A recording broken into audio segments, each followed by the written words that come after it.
Hello everyone, আবারও চলে আসলাম একটা ভিডিও নিয়ে। আজকে একটা কথা বলতে চাই আপনাদেরকে।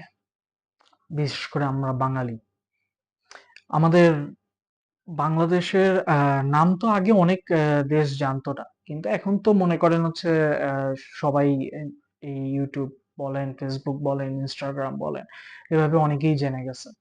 তো যাই হোক, বাহিরে যারা আমরা থাকি, আমরা বাইরে যারা থাকি, তো আমাদের একটা জিনিস সবচেয়ে শুনতে হয় যে বাঙালি, ও নো, ডাস্টি।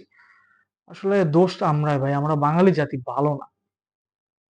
আমরা যেমন ট্যুরিজমরা যখন আমাদের দেশে আসে, এসে দেখে নোংরা, তারপরে মনে করেন যেখানে সেখানে মানুষজন আ যেটা প্রস্রাব পায়খানা যেসব আছে, you know very much well, সবাই বুঝতে পারতেছেন।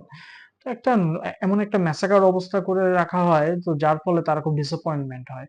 এবং আমরা যারা বাইরে যারা থাকি বা বাইরে কাজ করি, তো আমাদের কাছে এই জিনিসগুলা, কথাগুলা আমাদের কাছে আসে এবং ওনারাই বলে, বাংলাদেশ, ও মাই গড, ডাস্টি। ইন্ডিয়া, ও মাই গড।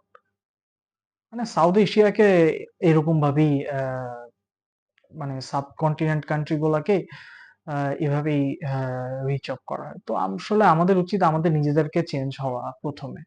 আমরা যদি নিজেরা চেঞ্জ না হই, তাহলে দেশ কেমনে ভালো হবে?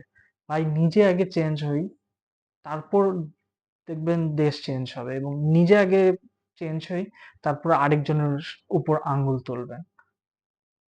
আজকে এই পর্যন্তই। ভালো থাকবেন। Thank you.